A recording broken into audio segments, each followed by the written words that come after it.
In a world of choices, what if every single word you spoke determined your destiny? Meet two sisters, bound by blood, but separated by a single act of kindness. One fateful day, a disguised fairy puts their hearts to the test. One sister offers compassion and receives an incredible blessing. With every word, a shower of diamonds and flowers. But when the other sister reveals her cruel nature, she receives a horrifying curse. With every word, a plague of venomous snakes and toads. How does one choice lead to a royal palace and the other to a terrifying downfall? This is the unforgettable story of a blessing and a curse. In a small, forgotten valley lived two sisters, Elara and Lyra, whose lives were as different as dawn and dusk.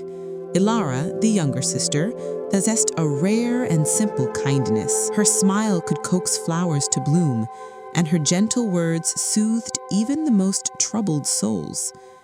Lyra, the elder, was celebrated for her sharp, striking beauty, but her heart was cold and lined with jealousy. She was cruel, finding pleasure in the shadows of her sister's light. Their mother, blinded by Lyra's outward perfection, saw only Elara's flaws and Lyra's grace, never understanding that true beauty lies within. One sweltering afternoon, the village well ran dry, and Elara was sent on a long journey to a hidden spring deep in the woods. The path was dusty and the sun was relentless. As she finally reached the cool, shaded spring, she saw a frail old woman leaning on a crooked staff, her lips parched and cracked. The woman looked up with weary eyes and whispered, "Child, might you spare a sip of water? My journey has been long." Without a second thought, Elara rinsed her clay jug and filled it with the freshest, coolest water from the spring. "Of course," she said warmly, offering the jug with both hands. "Please drink as much as you need." As the woman drank, a soft light began to glow around her. Her tattered robes transformed into a gown of shimmering moonlight, and her wrinkled face became timeless and beautiful. She was a fairy, a guardian of the forest. She smiled at Elara and said, "Your kindness is a rare treasure, and for your pure heart, you shall receive a great blessing. From this day forward, every time you speak, a precious jewel or a fragrant flower shall fall from your lips." Elara, stunned by the magic, could only whisper a thank you. As she did, a perfect diamond and a soft rose petal fell to the ground. When Elara returned home, her mother and sister were furious at her delay. "Where have you been, you lazy girl?" her mother scolded. "I'm so sorry, Mother," Elara began, and as she spoke, a cascade of emeralds, sapphires, and fragrant blossoms tumbled onto the dusty floor. Lyra and her mother stared in disbelief, their anger instantly melting into avarice. "You must tell us how," her mother demanded. Elara recounted the entire story. Consumed by greed, the mother forced Lyra to take their finest silver pitcher and run to the spring. "Do exactly as your sister did," she commanded, "and your destiny will be to make us rich beyond our wildest dreams." Lyra stomped through the woods, complaining with every step. When she arrived, she saw not an old woman, but a beautiful princess whose carriage had a broken wheel. The princess, who was the same fairy in a new disguise, asked, "Excuse me, miss, my servants are seeking help and I am terribly thirsty. Would you be so kind as to share some water?"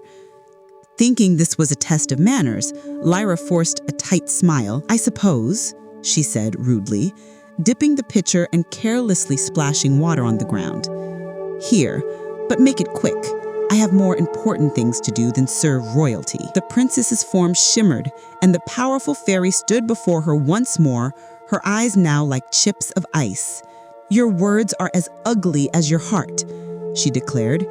"You have shown your true self, and so you too shall have a gift that matches your spirit. I place a curse upon you. From now on, with every word, a slimy toad or venomous snake shall fall from your lips." Horrified, Lyra opened her mouth to protest, and a fat, warty toad dropped onto her feet, followed by a hissing green snake. She screamed and ran, and with every scream, more vile creatures poured from her mouth. News of the two sisters and their strange magic quickly spread across the land. A noble prince, tired of the false flattery of his court, heard the story of a maiden whose words were a literal treasure. Intrigued, he journeyed to find her. When he met Elara, he was not impressed by the diamonds, but by the genuine warmth in her eyes and the gentle kindness of her spirit. He saw that the jewels were merely a reflection of the beauty she held inside. He fell in love, and soon they were married. Elara, the forgotten sister, became a beloved queen, her every word continuing to bring beauty and light to the kingdom. But for Lyra, her curse was her prison.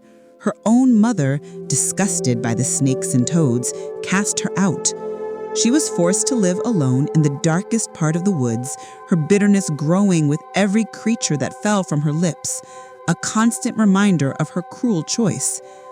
Her destiny was one of solitude, a fate she had sealed with her own words. The tale of the two sisters became a legend, a powerful reminder that while one sister was blessed with riches, the other was cursed with reptiles. But the true moral of the story is that our words have power. They can create beauty or unleash darkness, and ultimately, they are what shape our destiny.